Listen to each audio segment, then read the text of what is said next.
No.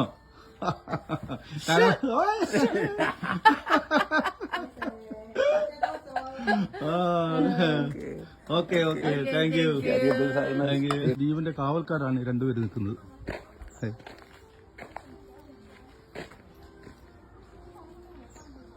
What's your name? What's your name? Shoyamashiro. Shoyamashiro. Okay. Okay, thank you. ജപ്പാനിലെ ഒക്കിനാവയ്ക്കടുത്തുള്ള റിയുകുമുറ എന്ന സ്ഥലത്താണ് ഞങ്ങൾ നിൽക്കുന്നത്. ഒരു കരാട്ടെ ടൂർണമെൻറ്റുമായിട്ട് ബന്ധപ്പെട്ട് ജപ്പാനിൽ ചിബ എന്ന സ്ഥലത്തുനിന്നും ഞങ്ങൾ ഒക്കിനാവയിലെത്തി. ഒക്കിനാവയ്ക്കടുത്തുള്ള റിയുകുമുറ ദ്വീപസമൂഹത്തിൽപ്പെട്ട റിയുകുമുറ എന്ന സ്ഥലത്താണ് ഞങ്ങൾക്ക്. അതിൻ്റെ കാവൽക്കാരാണ് ഈ കാണുന്നത്. ഒരാളുടെ പേര് പാച്ചു എന്നാണ് അറിയപ്പെടുന്നത്. രാവിലെയൊന്നും ഭക്ഷണം കഴിക്കാത്തതുകൊണ്ട് ഞങ്ങൾ തൊട്ടടുത്തുള്ള ഒരു ചെറിയ റെസ്റ്റോറൻറ്റിലെത്തി. പരമ്പരാഗത രീതിയിൽ നിർമ്മിച്ചിട്ടുള്ള കെട്ടിടങ്ങളാണ് ഇവിടെ ഉള്ളത്. കഴിക്കാൻ ഭക്ഷണം എന്തെങ്കിലും ഉണ്ടോ എന്ന് ചോദിച്ചപ്പോൾ അവർ ഞങ്ങൾക്ക് ചായയും ചെറിയ ഒരു കടിയും തന്നു. വളരെ രസകരമായിട്ടാണ് എല്ലാവരോടും പെരുമാറുന്നത്. ഞങ്ങൾ ഇന്ത്യയിൽ നിന്ന് വരുന്നവരാണ് എന്നൊക്കെ പറഞ്ഞപ്പോൾ വളരെ രസകരമായി ചായ കോഫിയൊക്കെ ഞങ്ങൾ ഒരു കോഫിയും ഒരു ചായയും വാങ്ങി.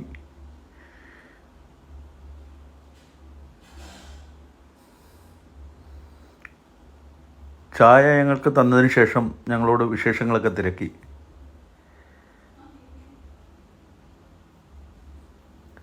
ഇതിന് എത്ര പൈസയാണ് ഞങ്ങൾ അടയ്ക്കേണ്ടതെന്ന് പറഞ്ഞപ്പോൾ ഇവിടെ വരുന്നവർക്ക് മുഴുവനും ഫ്രീ ആയിട്ടാണ്, ഇവിടെ കാണാൻ വരുന്നവർക്ക് എല്ലാവർക്കും ഫ്രീ ആയിട്ടാണ് ചായയും കോഫിയെല്ലാം സപ്ലൈ ചെയ്യുന്നത്.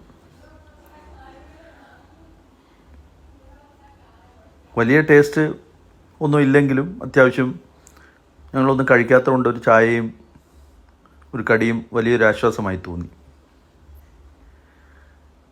ഇവിടെ ഒരുപാട് കാഴ്ചകളുണ്ട്. ഈ ഹോട്ടലിൻ്റെ പ്രത്യേകത എന്ന് പറയുമ്പോൾ പണ്ട് ജപ്പാൻകാർ ഉപയോഗിച്ചിരുന്ന ഭക്ഷണം കഴിക്കാൻ ഉപയോഗിച്ചിരുന്ന ഇരിപ്പിടം അതേപോലെ തന്നെയാണ് സജ്ജീകരിച്ചിട്ടുള്ളത്. 300 വർഷങ്ങൾക്കുള്ള മുമ്പുള്ള വീട് എങ്ങനെയാണ് ആ രീതിയിൽ തന്നെയാണ് ഇപ്പോഴും ഈ ഹോട്ടൽ നിലനിർത്തിയിരിക്കുന്നത്. ആൾക്കാർ ഇരുന്ന് ഭക്ഷണം കഴിക്കുന്ന ഒരു സ്ഥലമാണിത്. നിലത്ത് ഇരുന്ന് ഭക്ഷണം കഴിച്ചിട്ട് ടേബിളിൻ്റെ പുറത്ത് ഭക്ഷണം വെച്ചിട്ട് ഇരുന്ന് കഴിക്കുകയാണ് പതിവ്. തടി കൊണ്ടും പരമ്പ് കൊണ്ടുമൊക്കെയാണ് ഈ വീട് നിർമ്മിച്ചിരിക്കുന്നത്. മേൽക്കൂര മുഴുവനും തടിയാണ്. പഴയ ചില സാധനങ്ങളൊക്കെ അവിടെ സൂക്ഷിച്ചു വെച്ചിട്ടുണ്ട്. ഒരുപാട് ആളുകളാണ് റിയുകുമുറ സന്ദർശിക്കാൻ വരുന്നത്.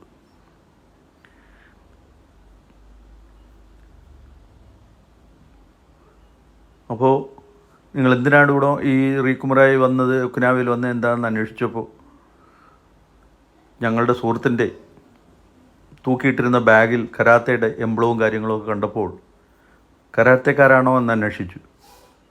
അതെ, ഞങ്ങൾ കരാട്ടെ ടൂർണമെൻറ്റുമായിട്ട് ബന്ധപ്പെട്ടാണ് ഇവിടെ വന്നത്.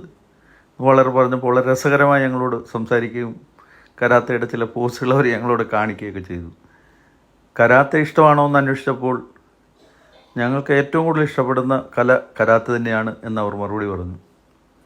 ഞങ്ങൾ ചായ കഴിച്ചിട്ട് ഞങ്ങളോട് കുറേ കാര്യങ്ങൾ അവർ ചോദിച്ചു. സ്ഥിരമായി ജപ്പാനിൽ വരാറുണ്ടോ? ഈ ആക്ഷനൊക്കെ കാണിക്കുമ്പോൾ വളരെ രസകരമായിട്ടാണ് ഞങ്ങൾക്ക് തോന്നിയത്.